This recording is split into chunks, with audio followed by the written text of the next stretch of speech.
get the show on the road here. Good morning, everybody.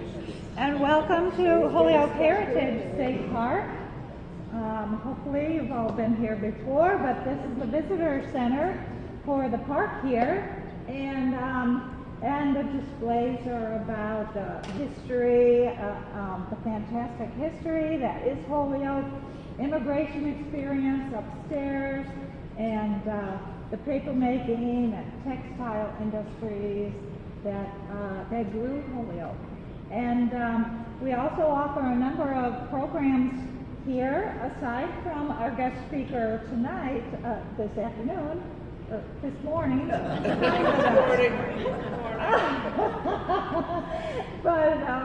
But there's hikes. The next one in November is actually a hike.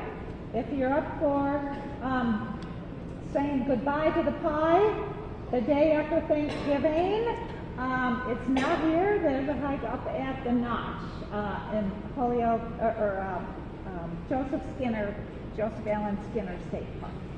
And so if you're up for a hike, come on with us, and we'll give gratitude to the gravy.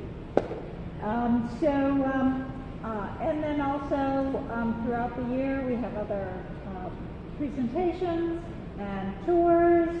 Just yesterday we had a fantastic tour at a baseball making factory just within walking distance. Rudo Bats. They gave us a fantastic tour in the factory, showed us how to make bats and how important the wood is to bat, and Major League Baseball regulations and all that is fascinating. Very, very good. Are you going to do that one again? We'll probably do that one again. Yes. That's great. But their building is not heated yet, so maybe we'll wait till spring. So in any case, there's a sign-up form if you want to sign up for my monthly emails to say what's going on each month. So with that, I want to introduce our special guest speaker, whom I'm sure you all are familiar with, our Holyoke historian extraordinaire, and we'll learn about the blanket factory, and I'll learn some things too, like I always do, from Bob Como. Thanks, Bob. Nancy has one more job to help me with, because in the start it's going to be show and tell of a blanket. Why? It's Springfield Blanket Company. They made blankets. Now be careful because it's oily, and so we're going to hold it up. The smell. It's a smell, and we'll tell you why. Was the horse on? Where? Here we go. So this is one side of it, and the other side has a buckle on it, and the buckle does say on it, not this one, but another one, says, this one, says right on it, Springfield Blanket Company of Holyoke. Okay, so as you can tell, this is a big blanket, probably for a big horse, a workhorse. And it's very thick too. It's thick and heavy. It came from a woman in Northern California, and she contacted me in January and said, I have this blanket and I want to donate it to you. And how could I refuse, right? And so,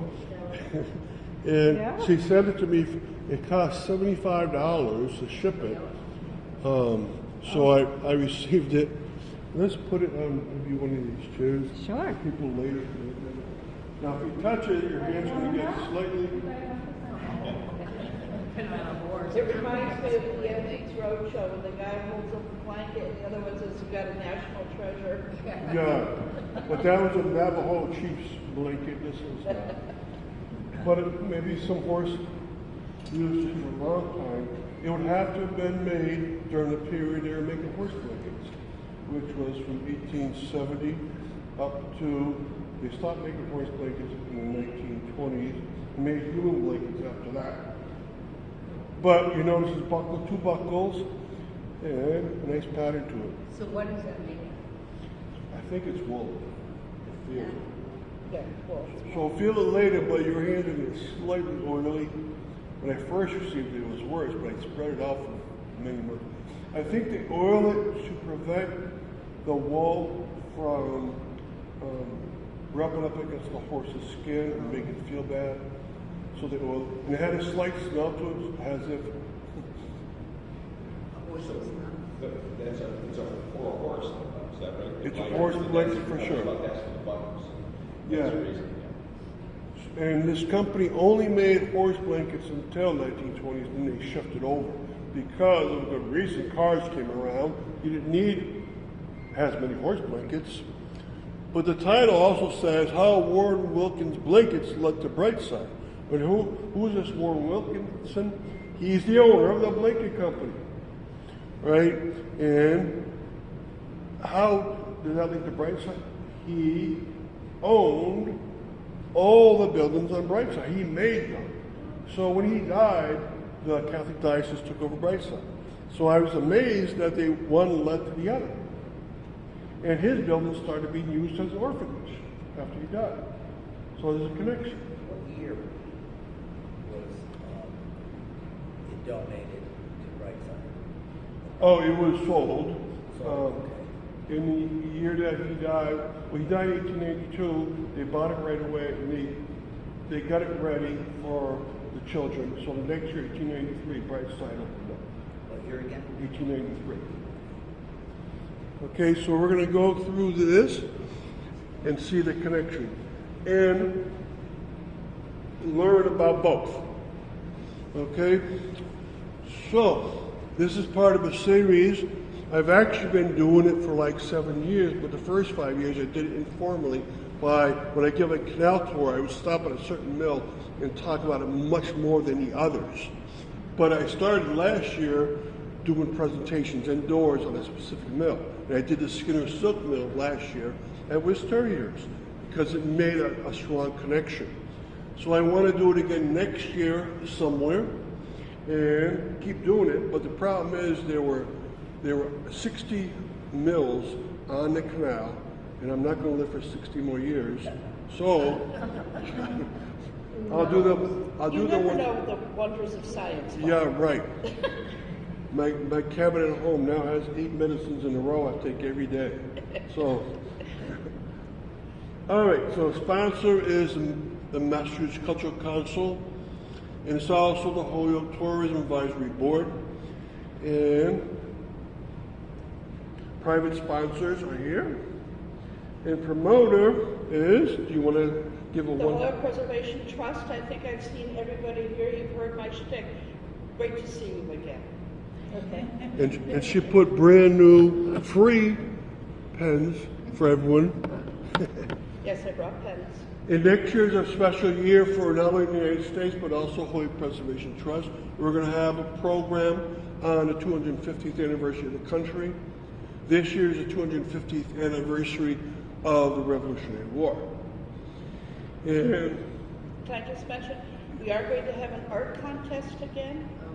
And I'll be posting on our website. We will be here next October and November for 2 months. And the brochures and everything, the brochures and everything will be passed out probably the first week of January to all the schools and then posted on site for the adults to give people time to work on their art projects. And the theme obviously is the American Revolution. And we're having other events next year, including hopefully a musical group, so forth. And the host, like you know, this used to be, this whole block, the home of the Skinner Silk Mill number 3. But many other things were here. And every year I have a charity. And the charity this year is Providence Ministries, which the nuns, Sisters of Providence, came to Holyoke in the year 1873. And they've been helping Holyoke, Springfield, other places for that many years, 152 years. But why this year? Well, sadly, 150 years ago, the Precious Blood Church burned in Holyoke, and it burned so quickly that 70 people would lose their lives because of that fire. And I was able to find the birth certificates of most of the people and do a presentation on that. But they still exist, and they do a lot of wonderful things, not only on a one-block area in South Holyoke, where Kate's Kitchen is, and 2 homes from men who are addicts. They also do work up at Brightside area still. So, and they're based there.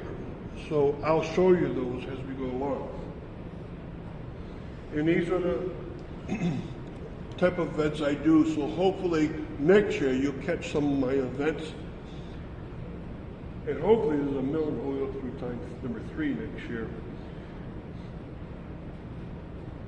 Okay, you notice the second one down? That's the woman's name who donated the horse clinic. And I told her I was going to have this presentation, and I'd send her the slide presentation so she can see it. She lives in California still, so too far away. But there is a Springfield blanket company. Where did you pick up the one? Where did she get it? She donated to me. No, where did she get it? She has lived on a horse ranch since she was born, and she's still going on the horse ranch, even though she's in her 50s, and she loves horses still. And she had bought this because she likes historical items too, and she likes horses. But she never brought it out after she bought it. She said, "Oh, I better donate it." It stayed 10 years in one of her rooms, doing nothing. So it was made here and traveled to. Yes. And they were the biggest blanket makers in the world for horses. So these are fairly common, I guess. Right? They were making at peak 1 million blankets a year for horses. Wow. Right? But you got to remember, horses were extremely common and extremely useful. Before there were cars, you probably had, if you lived out in the country, a horse or 2. And they were very useful to have. And if every family had one, at least, that means a lot of blankets were around. Okay, so this is the mill. Anything you see there is gone. It was knocked down in 1935, but one structure still exists, because off to its side, another company built a mill, and at some point in the early 1920s, the Springfield Blanket Company bought that other mill that was attached to it, and a part of that mill, which is used as storage for these blankets, still exists. So this is gone, but off to the side, there's still a building that's still up. What is the address? This is a 3rd level canal, so it's on Canal Street and Water Street. The company called Sunoco Paper is there now. Okay, this is another image. You probably don't see much difference, except that these 2 are added and this is added too. Why would factory owners want to show off like that? Well, there's no neon signs in the world, and there's no television commercials, and so you show off in other ways, and that's part of the reason why the mills in Holyoke have some beautification elements to them, because they wanted to show off who they were, right? And you can tell the company's grown because these 2 structures have come around. And so they might have started in Holyoke in the 1870s, but grow they did. So why do they call this Springfield? Because he lived in Springfield, and when he started up his business as a young boy, it sold horse supplies like harnesses and the hoofs, shoe horns, so forth. And he did that, and he built up his business, and he got enough wealth to start doing other things like this, make his own supplies and sell them. And he still sold out of Springfield, but he had his business in Holyoke, because this is where the big power canal was. And here's a nice, this is instead of artistic done, this is real. And you see how big it is. To find it, this is still here. And this is still here. So, the third level canal, when you see a bridge cross over the outlet from the third level canal into the Connecticut River, that being still there, you can find it right next to it is an empty space, and everything's gone, but Sunoco Paper Company has lots of trailers, tractor trailers right here, and their main business is over to the side.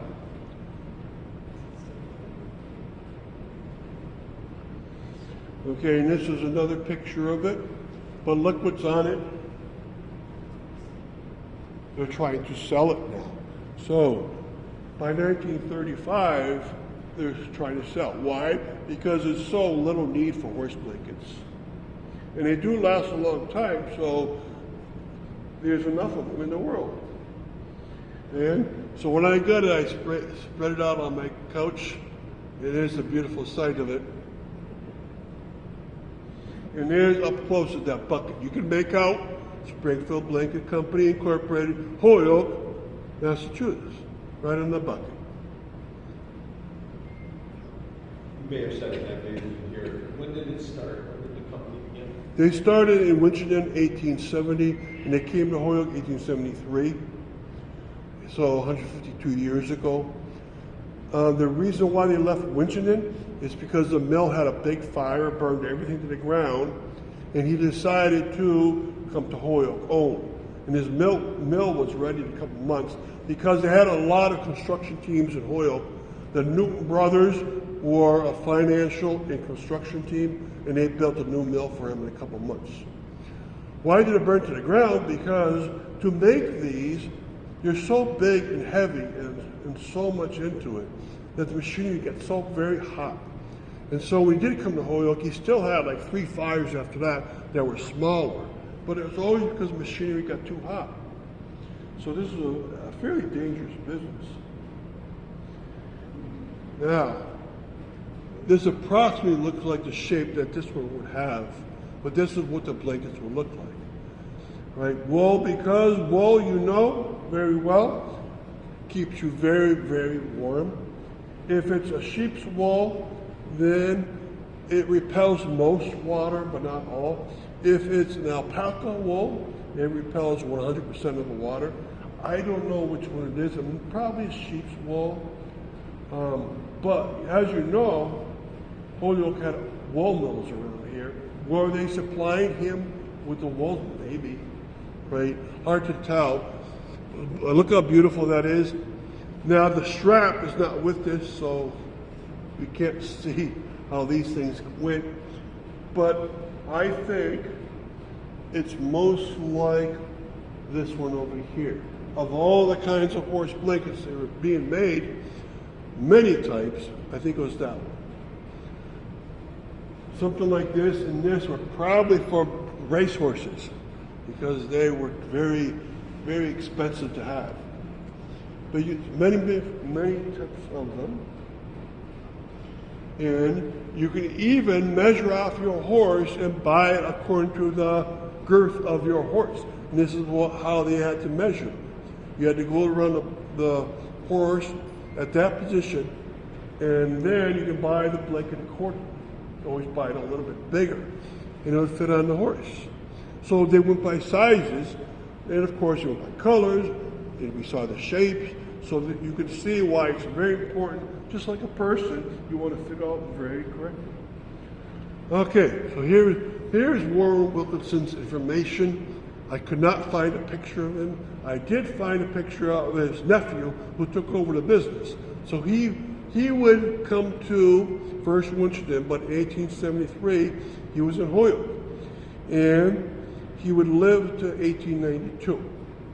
So his horse blanket company under him lasted 22 years, but he already had a business first in Marlborough, New Hampshire, when he was a very young teen. He would work with his father on the ranch.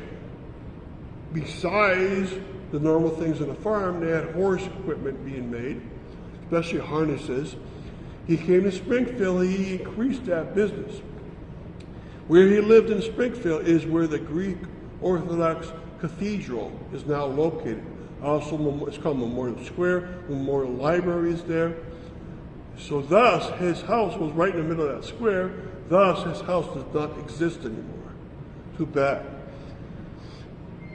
And this was a business that kept increasing. Every year he'd pull out ads, and every year the ads would get more sophisticated, and he would obviously be selling much, much more every year. So he was a good businessman besides being a good product maker. Right? And he and his wife are buried in the Springfield Cemetery. His wife was Emily Brown. And you notice that she did the charity work, right? She was in charge of the money because she was the treasurer of the business. And through her whole married life, and then afterwards, she would run the charity. Even when her nephew took over, she would do the charity still. They had a lot of money. And you'll see some of the buildings on Brightside that they made. He was a very innovative person, not only in the fields of horses, but also he was the first person ever to string up a telephone line in Holyoke. He did it privately. He ran a telephone line from his mill on the third level canal all the way to his home in Brightside, which is probably 3 miles. He bought land along that corridor on his own and put a phone line up there. Because he loved his farm, but he also loved his mill, he wanted to be in communication. He would also, without electricity being available in Holyoke on a general basis, he would make electricity at his farm in his house. So he had a private generator going. Okay, this is the nephew. So these are 3 important people. Edward Wilkinson. So they didn't have children themselves, but his nephew worked in that business on easy jobs and then worked up to higher level jobs. And together, all 3 of them made a spectacular business. The reason why it doesn't get as much note as some of the other businesses around Holyoke is because they only had about 300 employees, maybe 385 at maximum. So that is a small company by Holyoke's terms. And so they didn't have as many workers. They were very specialized workers too, which you had to import them. Okay, but here you start to see some of his ads. Okay, his store is on Main Street in Springfield. And he's a dealer of all the things he made: harnesses, saddles, collars, whips, and bells. Right? But then you see blankets. And that's probably what made him extremely, extremely rich. What exactly was Moore's clothing? Oh, other things on a horse besides the blanket. just think of dogs. Dogs have blankets, but they also have caps, right? Right? And leggings. If you're an expensive racehorse, you're probably gonna have leggings too. Oh my God. Yeah. I'd like to see them put them on. Yeah. And then you probably noticed when they run the Kentucky Derby, they have other kinds of things on them, like a neck thing. So, of course, some horses are worth millions of dollars, and they deserve more. And that was true even back then. This ad is from 1866. Did you say that after the horse blanket market kind of dried up, you made regular blankets? Yes. Little blankets? Yes. But while they were making the horse blankets? There was an overlap, yes. But Bob, also remember, Springdale Park was a horse track. Yes. You have to remember how important horses were. In the United States in 1900, there were, I believe, 40 million horses in the United States. Yeah, they were that important, 40 million. Today, there are 1 million. So when you see a horse nowadays, you're surprised, but back then horses were everywhere. Well, 1 million is still Well, $1 million's a lot, but most are out west, you don't see them much anymore. But 40 million, every family had one. Horse and buggies, farms, and once in a while there were show horses and race horses, and that's why things like Kentucky Derby came around. Right? When cars came around, people started watching car races. But horse racing in the late 1800s was a huge. And It is still in some states. yes.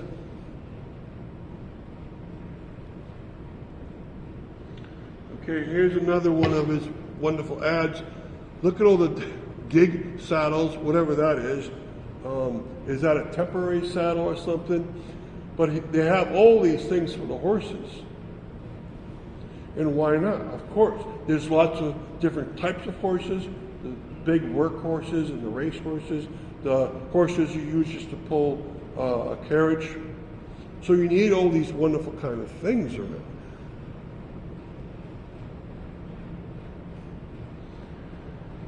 Okay, and this is where his business is.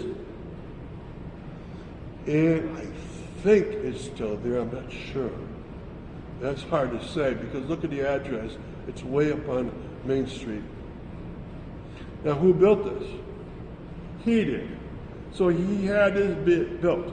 He was that rich that he could, with another person, have a business opened up like this, and he'd run his business out of here, horse business, and then he'd lease out the rest of the block.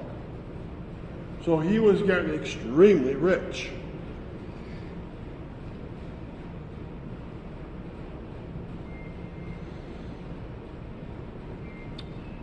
Okay, some more stories here, and notice that this is when he came to Holyoke.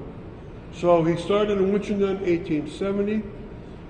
By 1873, he comes to Holyoke, has the Newton brothers under contract. So John Newton and Daniel Newton and James Newton and Moses Newton, the four Newton brothers of Holyoke, made 30 of the 60 mills that were on the canal. They were the major contractors and the major financiers of Holyoke.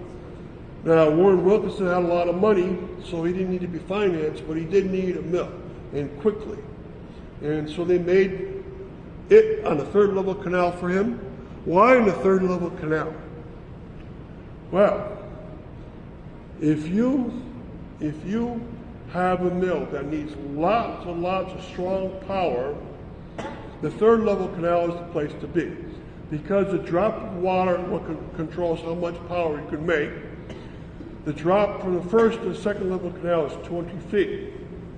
The drop from the second level canal to the third level canal is only 12 feet. The drop from the third level canal into the Connecticut River is 35 feet. So you get a lot more power at these locations.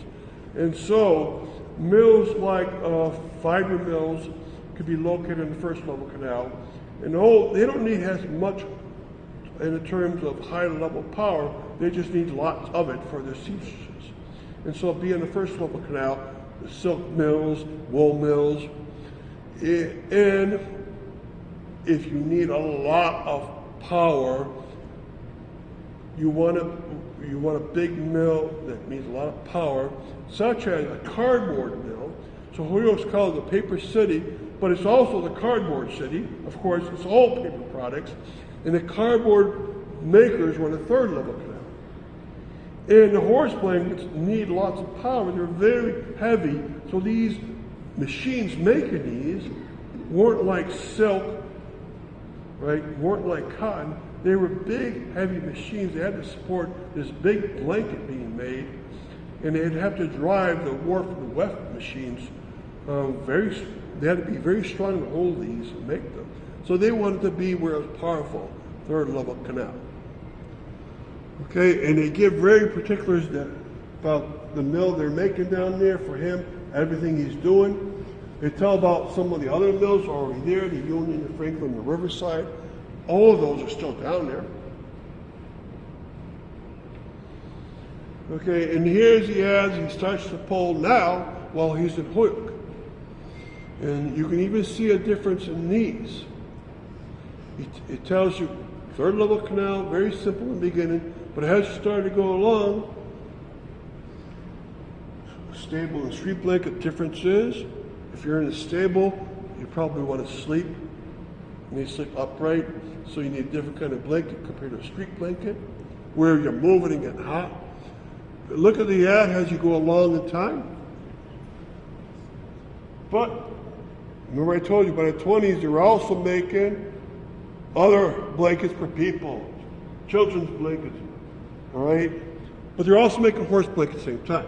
And this ad says that they're still making these blankets for horses as well as for people. I'm looking at attractive auto robes. Where- What does that mean, huh? Probably open air where you put the, Maybe. maybe? Yeah. Or carrier, here to put your carriage. They didn't have heaters in the car, and they also had those open rumble seats or whatever. Yeah, that was, yeah. Only $275.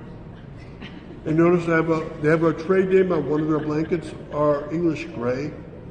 Look at the prices. I noticed he's the treasurer in that top ad. When did What? the wife become the treasurer? She was after he died. After he died? Yeah. And then by here, his nephew had taken over. Great prices. It tells you exactly where he is. What year would this be? This would give it away. Is that a 56? Is that a 56? Yeah. If that's a 56, he started making blankets in 1870, so this would be 1926. And by then, cars are taking over. And it makes a lot of sense. Yeah. Okay, so he's the mill right here. Okay. And this beautiful mill doesn't show all the factories in that color, just some of them. National Blank Book would have been right here. National Blank Book right there. So this is opposite the Rockies area. Yeah. But this is Cabot Street, so this is a little bit up from Rockies. So general area, yeah. That's Sargent Street. So if you look at from Sargent Street in, you're going to see the bridge still over the outlet of the water. And here's the factory itself. Okay, and it's two factories combined into them, and I'll show you the floor plans. Okay, so this is what it looked like 1884, 11 years after coming to Holyoke. Notice that there's a joint between the two mills. When they built his mill, they also built another mill for another person. And they did that a lot to save on bricks. The amount of bricks wide these buildings were was up to 5 bricks wide. So they were very strong mills. They had to be because the machinery was shaken so violently sometimes. You had to have very strong buildings around it. And he had 4 mills going. I'm pointing to them. And on the next slide, I'll point out the jobs of each mill. But these are the 4 mills, 1 storage. By the 1920s, the company would also buy this mill under a different name by then. Excelsior Paper Company would get bigger, but it would be sold to another company and then sold to the Springfield Blanket Company. So if you look, this is about Sargent Street. The only part of this mill that's left was a building, a brick building that was built right here. And so every time I pass it on a canal tour, I tell people that's the Springfield Blanket Company. But only a tiny piece of it, and only the last edition of it. But at least the piece still does exist. All the rest is gone. So what, did they knock them down? The what? Did they knock them down? They were knocked down and salvaged. Okay, now notice where the power stations for these mills are. They're back here. the water would flow from the third level canal in a race or a tunnel at a small angle, so it would go down here, and then the water would drop onto a turbine inside these sites and be released into the Connecticut River. Okay, and so they were a normal fabric mill, and fabric mills were different from paper mills. So when people ask how did they produce items in these mills, if there were a paper mill, what would happen was that the items would go from the ground floor upwards to be produced. So production in the paper mill happened basement upwards to the third floor, and where the finished products were made. And that's because the machinery was heavy, and they put it in the basement. And then as you went up and up and up, you get easier jobs like put color in, put lines on, cut it, right? Put your company name and the trademark. So this is a different style, because what happens is in a fiber mill, you work from the top down. So they're backwards. Paper mills bottom up, fiber mills top down, always. And so you bring up to your top floors what you do in the beginning. So you would spin your wool, all right? And then they do other jobs, have you come downwards. And you can see these are sandboard maps, and they tell you on each floor what you're doing, and it's almost always the same. You almost always go approximately in this order, all right? Card to card, any fiber means that you have a card or comb-like item, and you're looking for impurities inside of the wool, the silks, whatever. Right? Fairly easy job, but important. You don't want little knots inside the fiber when you start to weave it, right? The weave and work machines. These are those big machines where you have a shuttlecock and you've already had the straight lines, the fiber, and you're now joining the two. Right? That's the weave process. And then down here you add what you have to add, buckles and straps and so forth. So this is the kind of jobs they were doing. And that includes for all his mills, so almost always it's the same. The cord room is in the tape weaving. They would probably put items into the blanket, such as the leather pieces we saw. But basically it's always the same over and over again.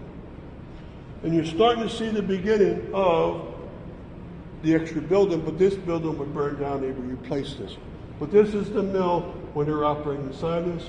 300 workers about, that's all, which is a low number for a fiber mill. Paper mills usually have 200 workers, 300 workers total. That means all shifts. Fiber mills usually have 2,000, 3,000 workers. So the Skinner Silk had 2,000 workers. Farah Alpaca had 3,000 workers. The Lyman Cotton Mill had 3,000 workers. But he could get away with very few because he wasn't making socks and shirts and pants, smaller items. He was just making one flat item that was very big, and so you didn't need that many workers. Okay, and this is what it looked by 1915. All these circles are, they say AAS, automated sprinklers. This business was prone to fires. And so there's a lot of sprinklers. Look how many there are around. Look at the business on the bottom. It's changed names from Excelsior to Advertisers Paper Company. And this wooden building that was there in the last slide is now a brick building. And this is the only piece of it left. In 5 years after this picture, or this map, the Springfield Blade Company would buy this whole mill. And so it was a gigantic mill.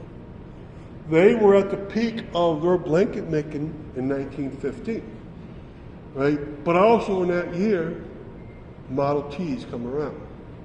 So people are starting to buy cars. But he was still expanding. So it was quite the business.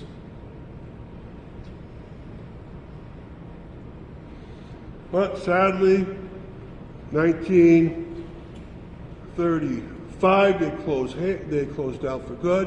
1936 they go up for auction. Why would anyone want this place? They don't want to make items inside there because blanket manufacturing had gone away. By the 20s, companies like the Lyman Cotton Mill were leaving for South Carolina. By the early 30s, the Germania wool mill was leaving. Who would want to be here when the labor was so high and there was cheaper labor somewhere else? No one. And so the blanket company also faltered. But who would want this mill? Well, people that would salvage it. So they had all this heavy metal machinery. And if you melt that down, you could get somewhere. Where were they using it in 1936? There's a person named Adolf Hitler in Europe that's already agitated in Europe, and already the United States was preparing for problems. People don't realize, sure, the war started in 1939, but by the mid-30s, everyone knew there was a problem. And so the United States started making ships early on. Westover Air Force Base was put in because of Hitler. In the mid-30s, they knew there was a problem. They put a big Air Force base there to be ready for him.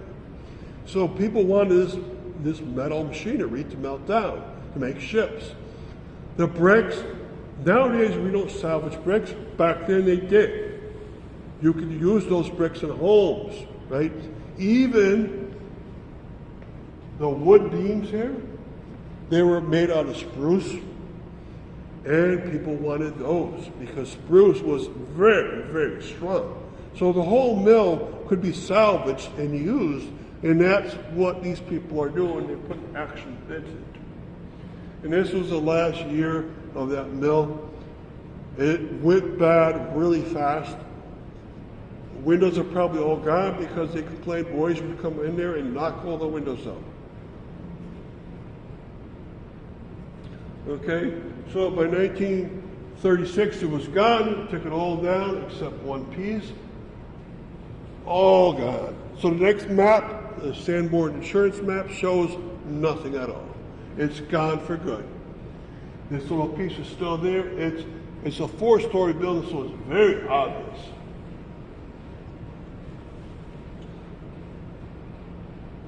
And what did it become? So, if you had gone to Community Field in the 30s, 40s, and 50s, you would have seen a community room in Community Field that was made out of bricks from the Springfield Blanket Company.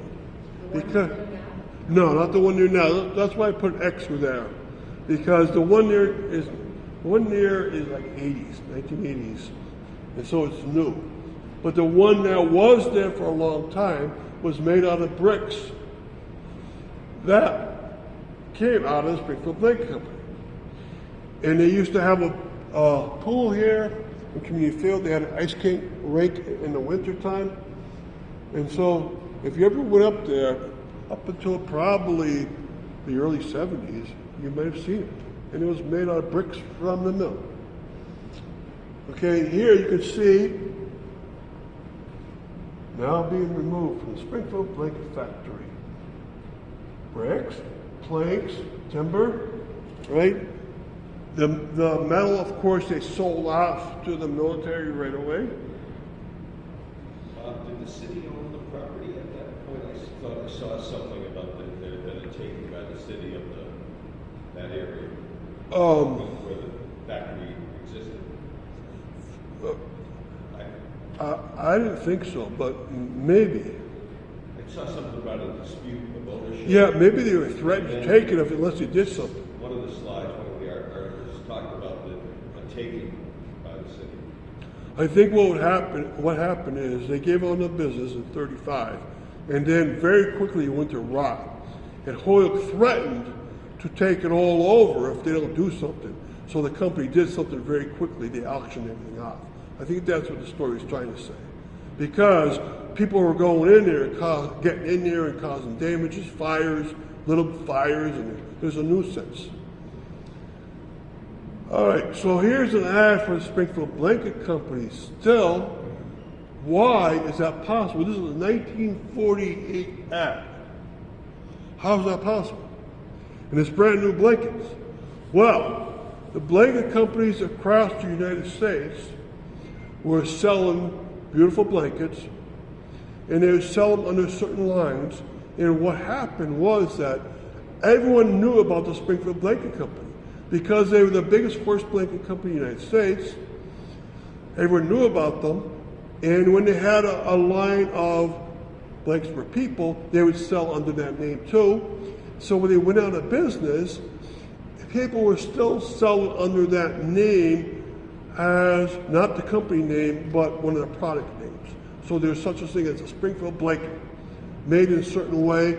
Probably they knew it was going to be a certain quality, and they would sell under that name. Now, I wonder if that was legal, because you probably would have to bought that trademark. So I don't know if it was legal or they're just selling by a type. It was a type of item.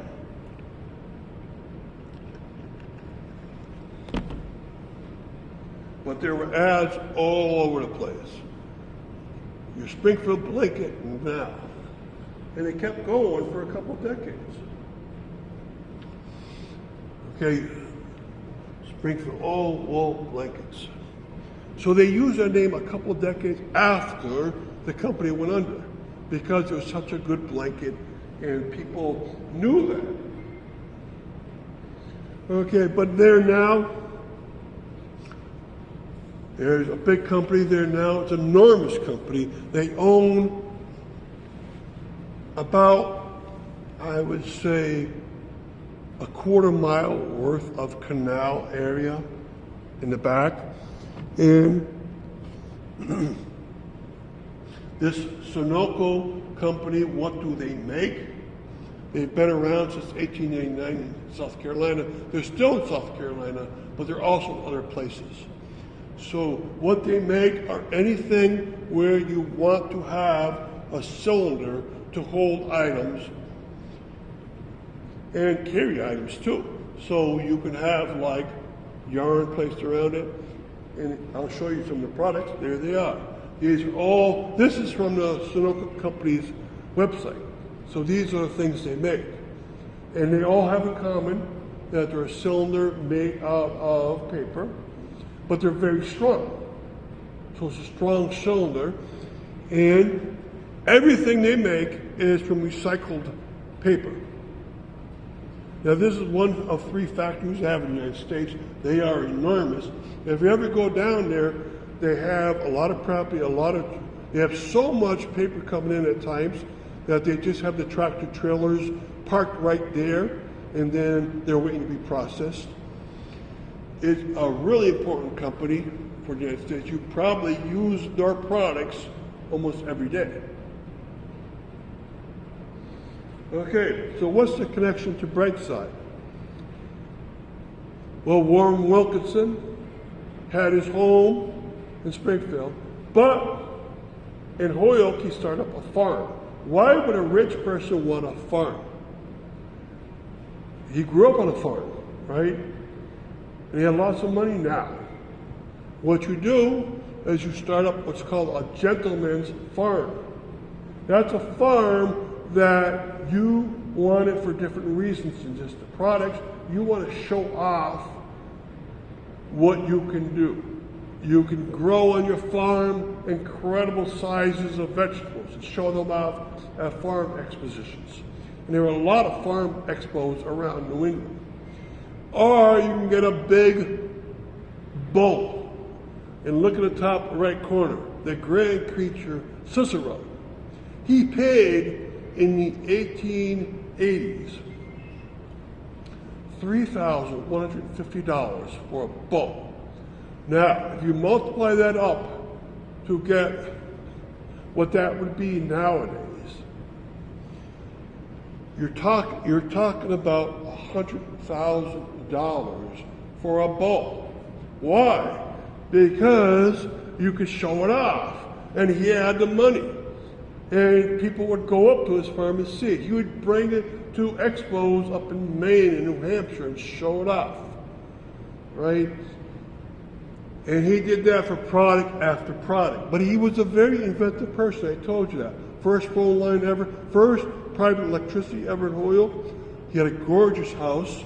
And he also worked the farm and experiment on the farm. He made his own food to feed to his bull and his cows and his other animals, pigs and swines. He made that himself and he experimented to get the right mixture he wanted. So that's called silage. And he made his own silage from his own ingredients, from his own recipe that he made. He had a lot of workers up there, and he would do lots of other products only to show off that he could do this. He loved doing this. This was his hobby, and he did it over and over again. Now look, the only reason I included this article, he made a silo, made a few silos on his property. One of the silos took 1,066 barrels of cement to make in the base of it.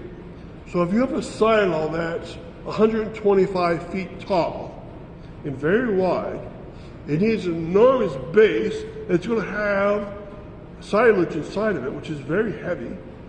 And so the base of it better be very strong and big. A barrel typically holds about 20 gallons. So he made a 30,000 gallon cement base for one of his silos. That's incredible. That's how much he was into this. And everything worked. He had very original silage. And these are more articles. I only included them to show how much he was doing. It's hard to read, but I didn't mean to have you read it. But he was just making so much, and so much was written about him because he was very original. 278 swine on his farm. Okay? He'd have his own pure water being made on the farm. Everything was self-sufficient. The location? We're Brightside, behind the Providence Hospital. A little bit short of the Holyoke Mall. He would have. Where the Eagleside Hotel was? He would have owned the property where that was, where the Mount Marie is. A little bit short of the Holyoke Mall also. Was it called Brightside then, or is that? He called it always Brightside. So when he bought it in 1873, he called it right away Brightside. It was just a farmer's land. He bought it all into himself. Mostly in Holyoke, expanded a little bit into West Springfield. It was incredible farm. And here's the one picture I could find of his farm. And that's the house to the right-hand side. This is the place where his workers would live. So he would have 20 workers on his farm. This back here is the barn, and here's a utility and administration building. This was big business to him, but it was all a hobby. All right, and his farm was not only back, but it was also in front.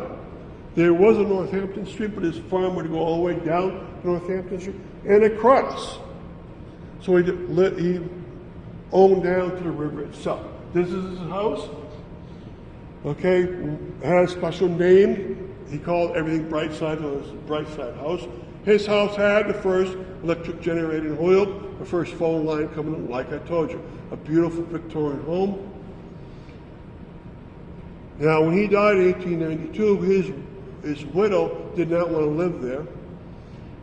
She was already living in Springfield, so this was his hobby. So she wanted to sell everything. In 1892, who bought it? Well, the bishop of the Springfield Catholic Diocese bought everything, buildings and all the land. So it came into use. Look how beautiful This building is here, where his workers were. They all became something when Brightside came around. The Brightside, you know, was an orphanage. So it was a farm for his farm for 19 years, but it turned into orphanage for the Catholic diocese. This became the convent for the nuns. This became the school and the chapel. This barn turned into the work area for the boys. They had daily chores. This building became their house, their home that they lived in. And other buildings were built around here to support the orphanage. And here you see the layout. So this is that beautiful Victorian house and the chapel. This was built afterwards. Okay, but all this was there when he was there. Brightside kept going back and forth, sides, big. He had, some of the land was sold to Sisters of St. Joseph in the 1890s, and they're up there too. Sisters of Providence have their mother house over here. Right, that was put in 1932, I believe. Okay, it was big business. This is where the orphans lived, the boys. The girls lived much further over in another orphanage. The little children, under 2 years old, lived in the Bethlehem home. This is still there. This is a home for men who are addicts. It's one of 3 buildings in Holyoke that the Sisters of Providence run. Okay, and this was the bishop that did it all. Why is that important? Well, his job before he went to be a bishop was he was the head pastor at the Rosary Church in Holyoke. That's why he knew what was up there. He was the pastor for 4 years at the Rosary. He knew very well that Wilkinson had his big farm up there, Thomas Bevan. You pronounce his name after heaven, Bevan. And his parents are still honored by a building up on the land of the bright side. The Wilkinson home has the name of the convent of the Lady of Victory. He bought the farm 1882. Warren Wilkinson dies in 1882. A few weeks after he dies, the farm is ready for sale. The day it comes up for sale, he buys everything. Because he has in his mind, we need an orphanage. And it's orphanages for all Catholics, children of Western Massachusetts. Okay, notice the barn becomes part of the true name of Brightside has an orphanage, is Holy Family Institute. Is the Bevan home the only standing, the Bevan home? The Bevan home, the mother house, the Bethlehem house are the only 3 things standing there. There's also Mount Marie to the side, which is a replacement of the original Mount Marie. Then the Providence Hospital was put there in front because the Catholic diocese knew they had Brightside, and they put it in front of the land. All right, and this is what it looked like at one point. Sorry, it's blurry, but the map was so tiny, I had to expand it. But you can see the name, Brightside Orphanage Asylum. Now, this is my map trying to depict what's up there nowadays and what they were trying to do. Bethlehem House only for 0 and 1 year old children. Brightside Orphanage in the beginning only for boys, and they tried to keep them only less than a year. They tried to find foster families for them, and they were very successful most of the time. In back, there's 2 cemeteries, actually 3, Mount Marie Cemetery, Calvary Cemetery of Sisters of Providence, and Infant Cemetery. In the very back is the mother house from 1932, right? Towards the front, of course, is Providence Hospital. if you can find where on one of the roads going in towards the Bethlehem house, there's a big honor board. The honor board is for orphans that went off to any of the wars that the United States fought in. So that includes World War I and World War II. It's still there. And one of the nuns of Sister of Providence made that honor roll, and it's still up there, and you can go read it. Any of the children that died during that war has a star next to their name. Also on the campus is Bevan Kelly. Thomas Bevan, the bishop who bought this land, had a father named Thomas Bevan Sr., but a mother whose last name was Kelly. And so he named the Bevan Kelly Old Age Home for Men after his two parents. Right? Up on the very top, Mount St. Vincent, that was the orphanage for girls, and they didn't combine with this one until the 20s. Right? And then down below here, I show you where they moved off in the 1950s. They started taking down a lot of these buildings, not all of them, and they moved off to another location. This line here I made to be, this is West Springfield. But they own this land too, so they can move over here and start up another bright side. So this one went away finally. All right, so I'm trying to show you what they had up there, a lot. And this is the school and also the church, right? They had to take that down at some point, I think in the 70s they took it down finally. And this is one of the wonderful things they did. They tried to keep the boys very active. And at any given time, at the peak, you would have had about 400 children up there. 100 boys, 100 girls, and then up to 200 little infants in their Bethlehem house. But all of them they tried to find foster parents for very quickly. And they were treated, I think, very well by the standards of the day. You have to remember a lot of these children came out of very poor houses, and not all of them were truly orphans. And my grandmother, she lived in New Bedford around the same period as this orphanage. But when she was a little child, both her parents were still alive, and yet her mother sent her and her brother to an orphanage for 3 years. The reason why is because her mother and father were having a really bad divorce, and her mother was terrified that the father would steal the children. So she sent my grandmother to an orphanage for 3 years. And this happened a lot. So it was for true orphans. It was also for families that could not afford to keep their children. They would send whole families there for a year, and then the family would get on better financial terms and take in their children again. So they would tell the nuns what they were giving them for and if they wanted them back or not. This is one of the few buildings left, the Bethlehem Foundling House, that means infants, still up there. There is still the Power building up there. This building is not the convent. The convent blew up in 1964. How do you blow up a convent? Because of the gases under the ground. Yes. And this happened to another religious building that was on the other side of the mall. 2 buildings that were religious buildings blew up because the methane gas in the illegal dump that was Ingleside. It was an illegal dump. They should not have dumped there.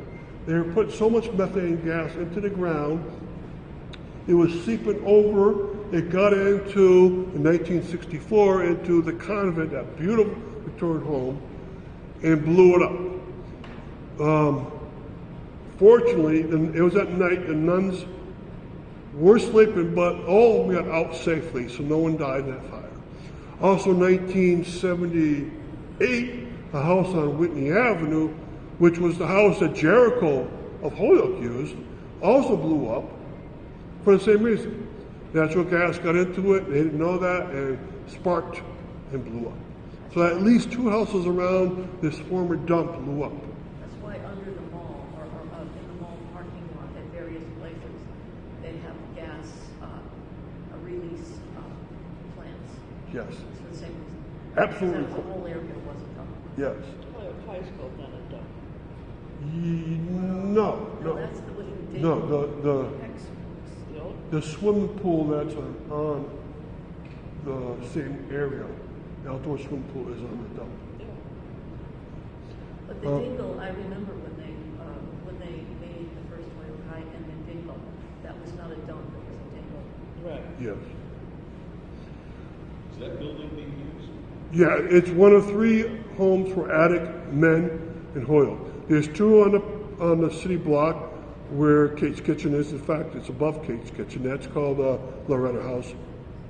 There's one in the rectory on the same city block in South Holyoke called Broderick House. And this is called McClurry House. They're named after nuns who started them. So Sister Kate Broderick had 2 names there, and this is Sister Loretta. Okay, so still being heavily used. I think that's the mall in the background. This might be the mother house back here. Okay, so Our Lady of the Victory Convent.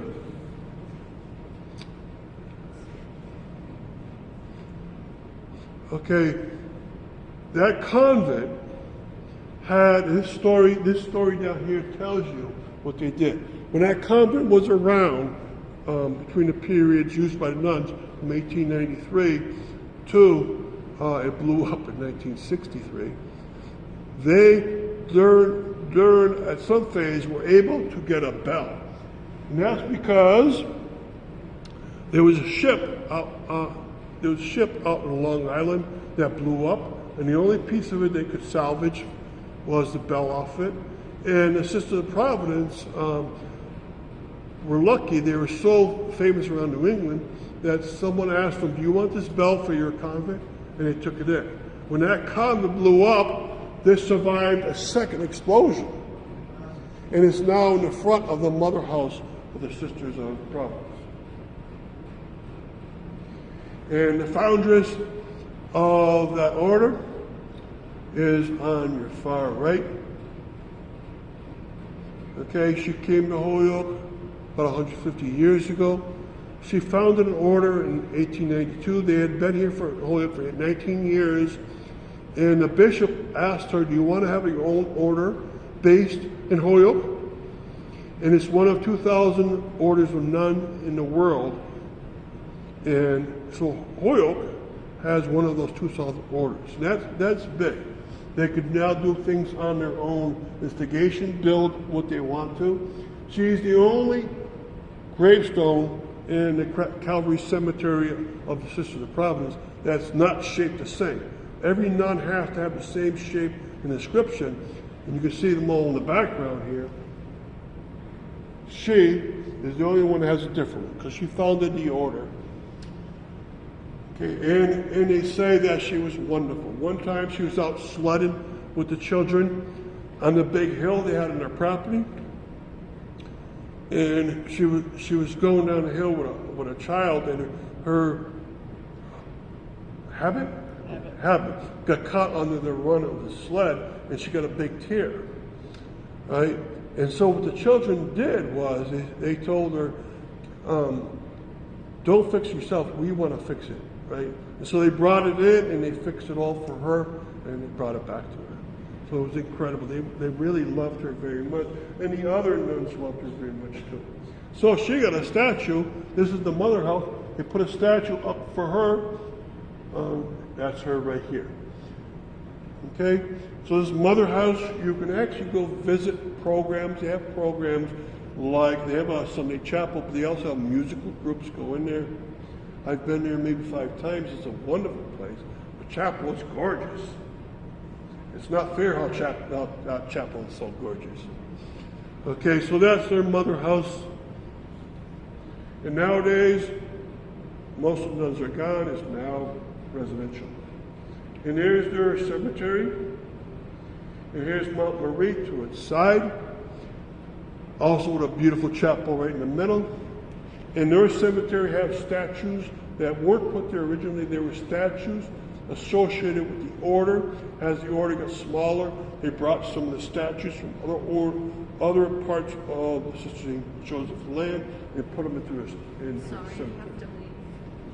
All right, the Bevan Kelly home, they told you how that was named, built in 1907. It was for men because there already was a home in downtown Holyoke behind the St. Jerome's school, which became Holyoke Catholic School. There was a home for old ladies, and this was a home for old men. They owned all the way down to the river, including all the land of Providence, all where the finca, where the river access station is, they owned. They own part of where the mall was, and next year I hope to do another mill. Which mill should I do? I don't know. I want to do a very, very different one all the time. Far Pack was enormous. That's good. The little known ones I want to do some point. But look at this one. Holyoke Warp Company. It was so tiny it fit between two big mills. So I want to do as many of these and get them known in what they did around Holyoke. You better step it up. Yeah. Before a warp and weft is when the two directions of any woven cloth, the warp and the weft are different perpendicular. There's a weaving machine over there. Oh yeah, those machines. Except they were enormous, as big as this blanket. Right? So the warp was this direction, across, a smaller direction. But they'd lift up the fibers with these machines, both directions, and the warp thing would go right between and then come back. It goes so fast you would not see it. It went so fast that if it broke through at the end of the shuttlecock, it would make a hole into the wall beyond it. So you couldn't be near these machines. All right, Nancy, the best one that you want? Sure. A few years back, was looking into the life of Carrie Pratt, and she was 1865 to 1920. And one of the things he said about her is that she consistently was a big donor to the right side. Oh, cool. So that might be something that you might Yeah. for a reason. All right, I think everyone has my card, I'm not sure.